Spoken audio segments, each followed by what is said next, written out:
chấtអំណត់គឺជាអំណាចចិត្តអំណត់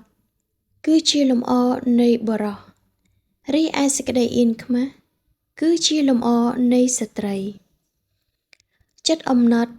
គឺជាអំណាចបើទោះបីជាកំបិតស្ថិតនៅលើកក៏ពុំអស់សង្ឃឹមឡើយការលើកលែងចំពោះមនុស្សដែលពុំគួរលើកលែងគឺជាសេចក្តីមេត្តាមួយការអត់ធ្មត់ចំពោះរឿងដែលពុំគួរអត់ធ្មត់គឺជារឿងដ៏ឈឺចាប់ខ្លោចផ្សាបំផុតមួយប៉ុន្តែមានរឿងដែលឈឺចាប់ជាងនេះគឺពេលយើងធ្លាក់ខ្លួនកុំថាឡើយបុគ្គលចិត្តល្អណាម្នាក់មកជួយដល់យើងដោយស្ម័គ្រចិត្តតែបែរជាមានតែអ្នកជន់ពន្លិចយើងថែមទៀតទៅវិញមេដឹកនាំផ្ដាច់ការអ៊ីតាលីនិយាយពុំខុសទេពិភពលោកទាំងមូលពុំអភ័យលើកលែងទោសដល់អ្នកទន់ខ្សោយឡើយខ្មែរយើងនិយាយថាចុះទឹកក្រពើឡើងលើខ្លាចូលព្រៃបន្លាចូលផ្សារប៉ូលីសរឿងអាក្រក់កើតឡើងផ្ទួនខ្លួនគ្នាបើទោះបីជាយ៉ាងណាក៏ដោយក៏យើងអាចឈ្នះបានដែរគឺឈ្នះដោយអំណាចនៃការចេះអត់ទ្រាំអត់ធ្មត់ខុងជឿនិយាយថាចិត្តអំណត់គឺជាអំណាចការអត់ធ្មត់គឺជារឿងដ៏ជូរចត់បំផុតតែផ្លែផ្កានៃសេចក្តីអត់ធ្មត់គឺមានរសជាតិផ្អែមប្រវត្តិសាស្ត្របានបង្ហាញថារឿងដែលអស្ចារ្យទាំងអស់គឺជាលទ្ធផលនៃការអត់ធ្មត់ខំមាត់សង្កត់ចិត្តនិងតស៊ូយ៉ាងខ្លាំងចូលយើងធ្វើជាមនុស្សដែលខ្លាំងមនុស្សពីរនាក់ដែលមានសមត្ថភាពដូចគ្នាតែបើអ្នកណាពូកែអត់ធ្មត់ខ្លាំងជាងតែម្យ៉ាង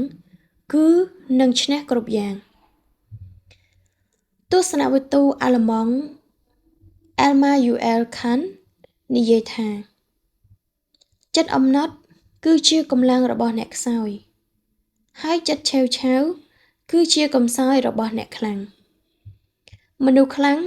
ត្រូវចេះតស៊ូនឹងភាពលំបាកបើទោះបីជាស្អែកត្រូវស្លាប់ឬបើទោះបីជាមួយម៉ោងទៀតត្រូវស្លាប់ក៏ដោយក៏ត្រូវតែអត់ធ្មត់ខំមាត់សង្កត់ចិត្តតស៊ូរហូតដល់ដំណក់ឈាមចុងក្រោយដែររឿងមួយទៀតគឺជារឿងច្បាប់សកលមនុស្សយើងពុំគួរចិត្តឆេវឆាវខុសក្បួនដោយងងឹតងងុលឡើយក្នុងទ្រឹស្ដីច្បាប់នៃការដាំដុះនិងច្បាប់នៃពេលវេលាប្រមូលផលបានបង្ហាញថាគ្រប់យ៉ាងត្រូវការពេលវេលាជាក់លាក់មួយដោយពុំអាចបង្ខំបានឡើយមនុស្សយើងអាចប្រឆាំងនឹងព្រេងវាសនាបានតែពុំអាចប្រឆាំងនឹងច្បាប់នៃពេលវេលាបានឡើយឧទាហរណ៍ដើមស្វាយដែលអាចចេញផ្លែផ្កាទៅបានត្រូវការពេល5ឆ្នាំហើយបើយើងដាំថ្ងៃនេះ